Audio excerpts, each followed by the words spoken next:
Hello বন্ধুরা, আপনাদের মাঝে আরেকটা ভিডিও নিয়ে আসলাম অনেকদিন পরে। ভিডিওটা হলো, আপনারা যখন লাইভ করেন, দেখা গেছে লাইভটা সুন্দর আছে, এমনও মানুষ আছে আপনার লাইভটাকে স্ক্রিনশট করে আপনি একটা লাইভ করলেন 1 ঘন্টা, 1.5 ঘন্টা, 30 মিনিট, দেখা গেছে 2, 4, 5, 10 মিনিট সে লাইভের স্ক্রিনশটটা নিয়ে তার ভিডিওতে ছেড়ে দিল। তখন আপনি ফেসবুক থেকে পলিসি ইস্যু খাবেন এবং কপিরাইট আসতে পারে। এই জন্য যেন আপনার ফেসবুক থেকে আপনার লাইভ, আপনার ভিডিও, আপনার কোনো কিছু যেন স্ক্রিনশটের মাধ্যমে না নিতে পারে, এই জন্য আপনার প্রোফাইল পিকচারটা লক করে ফেলতে হবে। তাই লক করুন, এখনই লক করুন। ভিডিওটা যদি কিছু শিখে থাকেন তাহলে লাইক কমেন্ট করবেন এবং অন্যকে শেয়ার করে দেবেন শেখার জন্য, জানার জন্য। আমার সাথে ভিডিওটা কন্টিনিউ করুন, শেষ পর্যন্ত দেখবেন।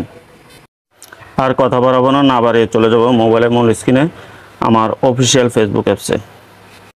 আমার অফিসিয়াল ফেসবুক অ্যাপসে ক্লিক করতে হবে। ক্লিক করলাম। ক্লিক করার পর চলে যাব আমার ফেসবুকের ভিতরে।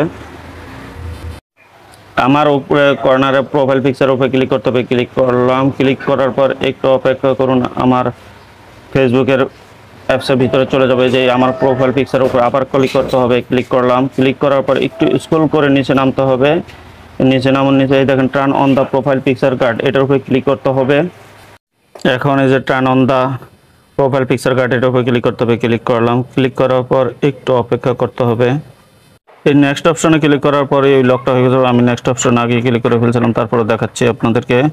এই নেক্সট অপশন ক্লিক করলাম, আমি এটা আগে কমপ্লিট করেছি। নেক্সট অপশনে ক্লিক করার পর একটু অপেক্ষা করুন। এই যে সেভ আছে, সেভে ক্লিক করতে হবে।